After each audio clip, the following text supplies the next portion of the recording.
Chief Vex's third cup of stimulant brew had just reached the perfect temperature when every alarm on Station Nexus Prime started screaming at once.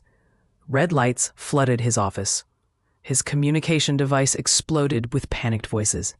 After 15 years, running security on the galaxy's most prestigious exotic creature facility, Vex knew exactly what this meant. Something monumentally terrible was happening. "Talk to me," Vex barked into his comm, his forearms already reaching for his armor plating. "Sir, it's the Voidstalker." Her voice belonged to Officer Krim, and it was shaking badly. "Containment breach, level 9. It's loose, sir." Vex's blood turned to ice in his veins. The Voidstalker. Of all the nightmares housed in this facility, that creature sat at the very top of the things that will absolutely kill you list. 3 meters tall, armored hide that deflected plasma fire, retractable claws that could slice through starship hulls, and a hunting instinct so refined that it had killed 23 trained Hampers in 5 years. They kept it because it was rare. They kept it because rich tourists paid obscene amounts to see it from behind 6 layers of reinforced barriers. They kept it sedated, monitored, and locked behind enough security to protect a planetary vault. And now it was loose. The response: "Full lockdown," Vex commanded. "Already running toward the armory. Evacuate all civilian sectors. I want heavy weapons team at my position in 90 seconds. Where is the creature now?" "Thermal tracking shows it heading toward the Stanley Recreation Zone, sir." Vex's hearts all skipped simultaneously. The family zone, where parents brought their younglings to see the safe exhibits. Where right now, at mid-afternoon station time, there would be dozens of innocent civilians. "Evacuate that sector now," Vex roared. "And get me every armed officer we have." The security team assembled in record time. 12 officers, all carrying enough firepower to stop a small invasion. They moved through the corridors in tight formation, scanners sweeping, weapons charged. Vex could hear his own breathing inside his helmet, could feel the adrenaline pumping through his system. They'd trained for this. They had protocols.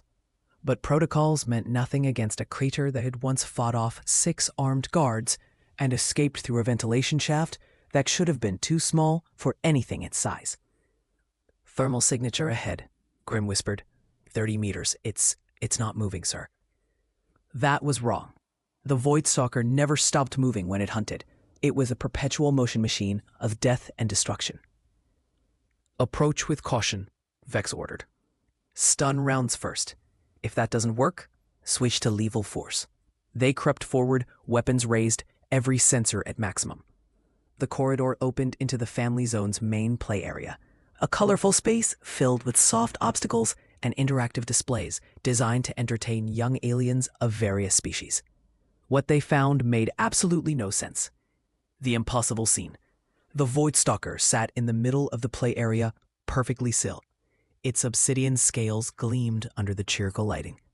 Its triple rows of teeth were fully visible in what should have been a threat display. Its 6 eyes tracked the security team's approach with predatory precision. Then on its back, bouncing happily and gripping 2 of the creature's dorsal spines like they were handlebar grips, was a human child. The boy couldn't have been more than 4 years old. He wore a bright blue shirt with some kind of earth animal on it, and small shoes that lit up when he moved. He was making clip-clop sounds with his mouth and patting the Voidstalker's armored head with his tiny hand. "Faster, horsey!" the child squealed with delight. "Go faster!" The Voidstalker, the creature that had once bitten through a combat mech, made a sound Vex had never heard before. A rumbling, vibrating purr that seemed to come from deep in its chest. Then it stood up carefully, so very carefully, and walked in a small circle. "Sir," Krim whispered, his voice barely audible. "Sir, what are we looking at?" "I have absolutely no idea," Vex replied. The child noticed them and waved enthusiastically. "Hi, this is my new puppy. His name is Chomper." Puppy. The boy had called the galaxy's most efficient killing machine a puppy. The Voidstalker turned all 6 of its eyes toward the security team. The message in those eyes was crystal clear. Come closer and die screaming. Then it went back to purring and walking in gentle circles with its precious cargo. The parents. "Tommy, there you are." Vex's head snapped toward the voice. Two humans walked into the play area. Both dressed in what he'd learned were called tourist clothes. Bright colors, comfortable fabrics, and those strange bags they carried everywhere. The male human was holding some kind of recording device. The female was carrying a drink container and looking only mildly concerned. "Tommy, sweetie, you can't just wander off like that," the female said in the same tone Vex used when his subordinates forgot to file reports. "We've been looking everywhere for you." The child, Tommy apparently, waved at his parents. "Look, Mommy, I found a puppy. Can we keep him?" "That's nice, dear." The mother turned to Vex, who was still frozen in a combat stance with his weapon raised. "Sorry about this. Tommy's in his animal-loving phase. Last week, he tried to bring them a squirrel. Is this the zoo area?" Vex's translator must have malfunctioned. That was the only explanation, because it sounded like this human female had just compared the Voidstalker to something called a squirrel and asked if this was the zoo. "Ma'am," Vex said slowly, lowering his weapon with trembling arms, "that creature your offspring is currently riding has killed 23 trained handlers. It is classified as a Class 7 galactic threat. It once ate an entire security patrol. Your child is in extreme danger." The male human, the father, moved closer and started recording. "Wow, this is amazing footage. Honey, get in the shop with Tommy. This is definitely going on Family Book." "Good idea." The mother walked toward her child. "Stop." Vex's voice cracked across the space. "Do not approach. The creature will attack." The mother paused. "Oh, is he friendly?" "He looks friendly." "Tommy, is the puppy nice?" "He's the bestest." Tommy hugged the Voidstalker's neck. The creature closed all 6 eyes and made that purring sound again, louder this time. Vex felt something fundamental break in his understanding of reality. The extraction attempt. "Sir, what do we do?" Krem asked. "We can't just leave a human child on a Voidstalker." "I'm open to suggestions," Vex replied, never taking his eyes off the scene. "We could try stunning it and risk hitting the child. Next idea. We could ask the parents to call him back." Vex looked at the human parents who were now discussing camera angles and lighting. "I don't think they understand the severity of this situation." He stepped forward carefully, all 4 arms raised in what he hoped was a non-threatening gesture. "Excuse me, young human. Tommy, would you please dismount the puppy so we can return it to its enclosure?" Tommy's lower lid trembled. "But I don't wanna. Chomper is my friend." The Voidstalker's eyes snapped open. It positioned itself between Tommy and the security team, its body language shifting to pure protective aggression. A low growl rumbled from its throat. "Okay, we're not doing that," Vex said, backing up quickly. "New plan. Everyone stay very still." The father continued recording. "This is incredible. The animal is so gentle with him. What kind of creature is this?" "A deadly one," Vex said flatly. "Oh, Tommy's great with animals. Last month, he made friends with a neighborhood raccoon. Thing followed him everywhere. We had to call animal control, but Tommy cried for 3 days." Vex's translator was working perfectly, which somehow made everything worse. These humans, these impossibly casual, concerningly calm humans, had no concept of appropriate fear. "Look," the mother said, checking her wrist device, "we really should get going. We have lunch reservations in 20 minutes. Tommy, say goodbye to your new friend." "Ah, but Mom." "We'll come back tomorrow, I promise. The nice security people need to put the puppy to bed." Tommy thought about this, then nodded. "Okay. Bye, Chomper. I'll come back tomorrow." He hugged the Voidstalker one more time, slid off its back, and ran to his parents.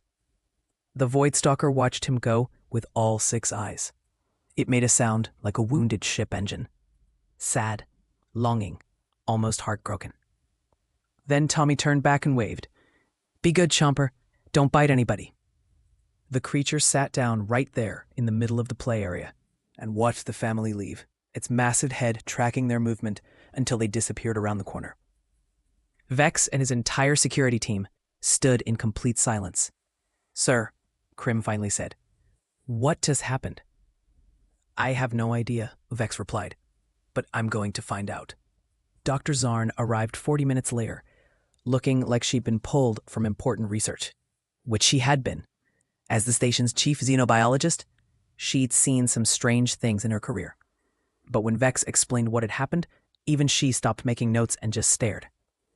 "Run that by me again," Dr. Zarn said slowly.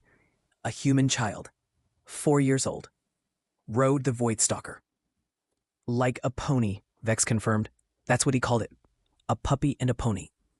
And the Void Stalker didn't attack. It purred, Doctor. It made a sound I've never heard from that creature. It walked in circles. It was gentle. Pulled out her data tablet and started scrolling through files with increasing speed. Her face cycled through several expressions: confusion, realization, horror, and finally resignation. "This is the fourth incident," she said quietly. "What?" "Fourth incident involving humans and our dangerous specimen. 3 weeks ago, a human teenage female had the plasma serpents doing tricks. 2 weeks ago, a human male somehow befriended the crystal scorpion. It made him a gift using its own venom crystallized into jewelry.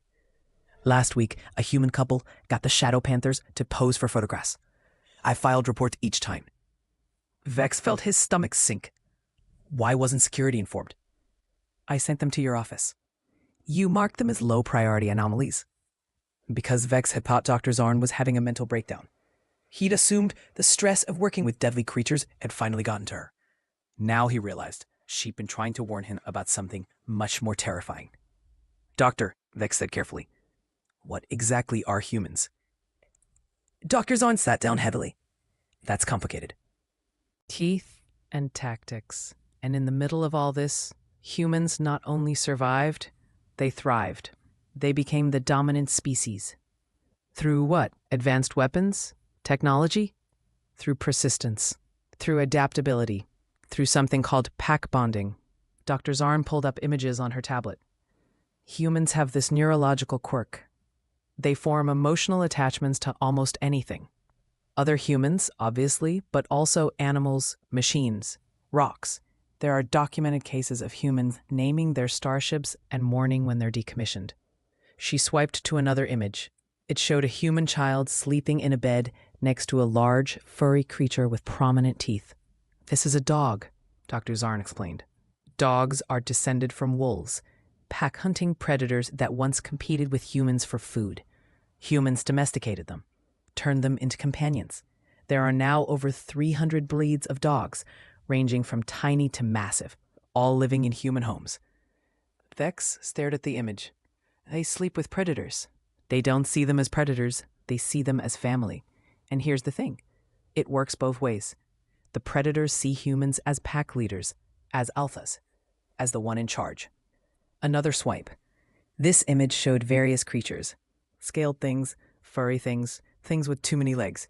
Cats, which are obligate carnivores, snakes, lizards, spiders, birds that can crack nuts with their beaks, fish that require elaborate hair, rodents. Humans keep all of these as pets, as companions, for fun. The predator paradox. "But they look so harmless," Krim protested. He'd been listening from the doorway. "They're soft, small. They don't have claws or armor or venom. That's what makes them terrifying," Dr. Zarn said. "Humans are pursuit predators. They evolved to chase prey over long distances until it collapsed from exhaustion. They can run for hours, days even. They don't give up, ever." She pulled up another file. "Humans also have something called throwing accuracy. They can hit targets at incredible distances with thrown objects. They invented ranged weapons because they were already excellent at throwing rocks. And they're intelligent," Vex added, starting to understand. "Extremely. They're creative problem solvers. They're social. They form complex hierarchies and alliances. And they have that pack bonding ability, which means they can form relationships with almost any creature, including predators that should see them as prey."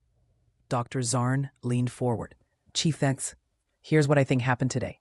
A Void Stalker escaped. It encountered Tommy. And every instinct in that creature's body recognized what Tommy is, an apex predator. Higher on the food chain, the dominant species. But he's a child," Vex protested weakly. "Children are worse. They have no fear. They see a dangerous creature and think friend. They'll approach anything, try to pet anything, befriend anything. And because they're young humans, they radiate that pack bonding energy even more strongly. The Void Stalker didn't submit because it was confused. It submitted because it recognized a superior predator." The room fell silent. "So what you're telling me," Vex said slowly, "is that humans are the most dangerous species in the galaxy, and we've been selling them tickets to tour our facility." "Yes. and their children can dominate our most deadly creatures through sheer force of personality. Yes, and there's nothing we can do about it. Dr. Zarn smiled sadly. Welcome to the new reality, Chief. Humans aren't just visitors. They're the apex predators of every ecosystem they enter. They just do it politely. The corporate response. The emergency meeting with station management lasted 6 hours. Director Quill, a bureaucrat from a species known for careful planning, listened to Vex's report with increasing horror. This is a liability nightmare, Quill said, all 3 of his kids shaking in unison. Insurance won't cover voluntary interaction with deadly creatures. We need new protocols immediately. What kind of protocols? Vex asked. How do we protect creatures from humans? Protect the... Chief, I'm talking about protecting humans from the creatures. The director, with respect, I don't think you understand. The creatures aren't the problem. The humans are turning our deadly specimens into pets. The Voidstalker has been sitting in the same spot since the child left, staring at the door. It won't eat. It won't move. It's waiting for Tommy to connect. Quill's head swiveled to Dr. Zarn. Is this possible? It's already happened, she confirmed. The creature has bonded. Psychologically, it now sees the human child as its pack leader. Separating them could cause severe stress, possibly violence. Then what do you suggest? Dr. Zarn took a deep breath. I suggest we accept reality. Humans have this ability. We can't change it. We can't stop it.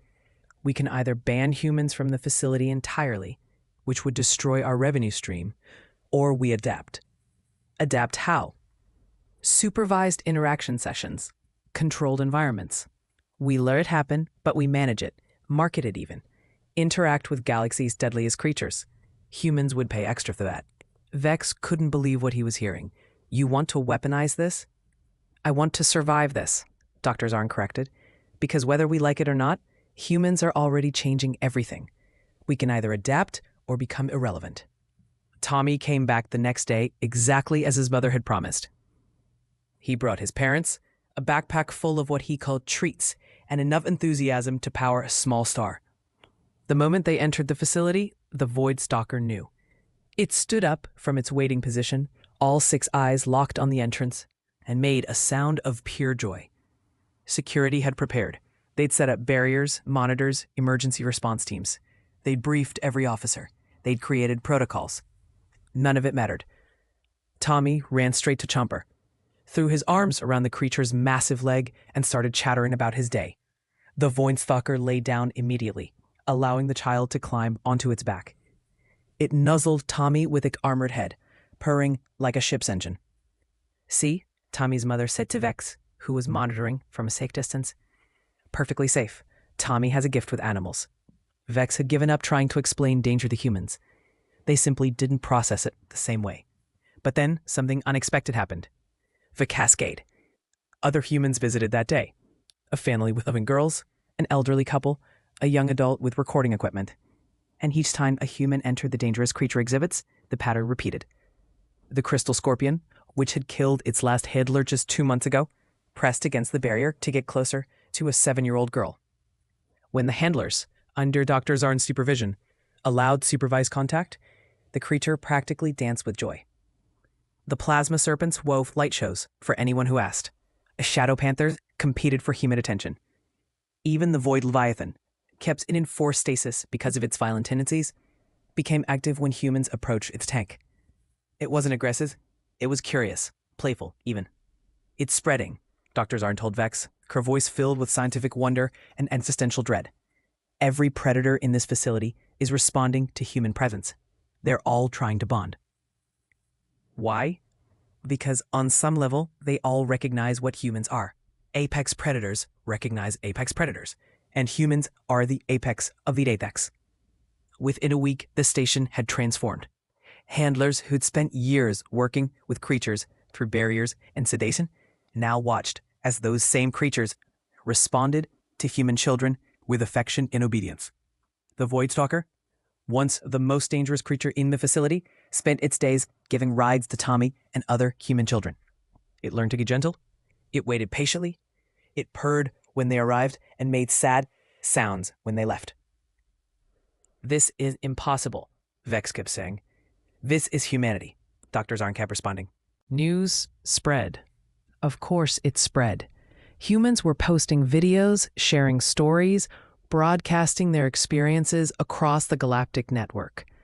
Within 3 weeks, Station Nexus Prime became the most talked about facility in known space. The Galactic Council called an emergency session. Representatives from 200 species gathered to discuss the human situation. Vex and Dr. Zarn were called to testify. "You're telling this council," the presiding chair said, their translator struggling with the concept, "that humans can dominate deadly creatures through friendship?" "Not just friendship," Dr. Zarn explained. "Pack bonding. It's a neurological trait that allows humans to form emotional connections with almost anything. Combined with their status as apex predators, it creates a unique dynamic. Creatures submit because they recognize humans as alphas. And there's no defense against this? Defense implies attack. Humans aren't attacking. They're befriending. They're not conquering through violence. They're conquering through affection." The chamber erupted in debate. Some species called for restrictions on human travel. Others suggested quarantine protocols. A few, notably those who'd already established friendly relations with humans, argued for acceptance. "We can't stop them," the representative from the Andorian Coalition said. "Humans are already integrated into galactic society. They're in our businesses, our schools, our governments. They're not invaders. They're neighbors who happen to be terrifyingly good at making friends." The vote came down to reality versus fear. Reality won. The Galactic Council issued its decision. Humans were to be classified as an apex social species. No restrictions, but facilities housing dangerous creatures had to provide special insurance and supervision for human visitors. It was the best they could do when faced with a species that conquered through kindness. The new normal. 6 months after Tommy found Chopper, Station Nexus Prime had completely transformed. The deadly creature exhibits were now interactive experience zones. Humans could, under supervision, interact with creatures that had once been considered untouchable. The creatures not only tolerated this, they loved it. Revenue tripled. Humans paid enormous fees for the privilege of befriending the galaxy's most dangerous predators. Other species came just to watch humans interact with creatures that terrified them. The Void Stalker had become a celebrity. Tommy visited every week, and Chomper waited for him every single time. They developed a routine. Rides, treats, playtime. The creature that had once been kept in isolation and heavy sedation now spent its days in a comfortable habitat, eagerly awaiting its next human visitor. Vex watched all of this from his office, reports piling up on his desk. Reports of successful interactions. 0 incidents, 0 injuries. Just humans doing what humans did best, making everything love them. "I still don't understand it," he admitted to Dr. Zarn during one of her visits. "You don't have to understand it," she replied. "You just have to accept it. Humans aren't like us. They're not better or worse, just different. They evolved on a world that tried to kill them every day, and they survived by making friends with the things that wanted to eat them. That's their superpower. Friendship is a superpower. When you're human, yes. They're not the strongest species, not the fastest, not the most intelligent, though they're close. But they're the most adaptable, and they're the best at forming bonds. In a galaxy full of isolated species, humans are the universal connectors." Vex thought about Tommy and Chomper, about the pure, uncomplicated joy on that child's face, about the Void Stalker's transformation from killing machine to gentle giant. "They've conquered us, haven't they?" Vex said quietly. "Conquered is the wrong word," Dr. Zarn replied. "They've adopted us. The entire galaxy. We're all part of their pack now, whether we like it or not." The future. A year after the incident, Station Nexus Prime hosted a special ceremony. Tommy was turning 6, and his parents had arranged to celebrate at the station, his favorite place in the galaxy. Every creature in the facility had somehow been trained, or had trained themselves to participate. The Void Stalker wore a party hat. The Crystal Scorpion had created decorative crystals. The plasma serpents performed a light show. The Shendo Panthers posed for photos. Vex watched from his position in security, shaking his head in wonder. His team no longer carried heavy weapons around humans. They carried treats and toys. The transformation was complete. Chief Vex? It was Tommy, running over with cake in one hand. Thank you for keeping Toddler safe. He's my best friend. You're welcome, Tommy, Vex replied, and he meant it. The boy ran back to his creature, his family, his party, and Vex realized something profound. He wasn't afraid anymore. None of them were. The humans had shown them that apex predators didn't have to be enemies. They could be friends. Family, even. Maybe that was the real lesson. Maybe humans hadn't conquered the galaxy at all. Maybe they'd just shown everyone else how to be a little bit braver, a little bit kinder, and a lot more willing to see friends where others saw only threats. Sir, Krim approached, holding a datapad.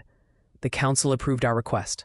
We're officially rebranding as a human-inclusive, interactive sanctuary. Of course they did, Vex sighed, but he was smiling. Because in the end, you couldn't fight humanity's superpower. You could only join them. And in a galaxy that had spent eons divided by fear and difference, maybe being adopted by humanity wasn't the worst fate after all. Maybe it was exactly what everyone needed.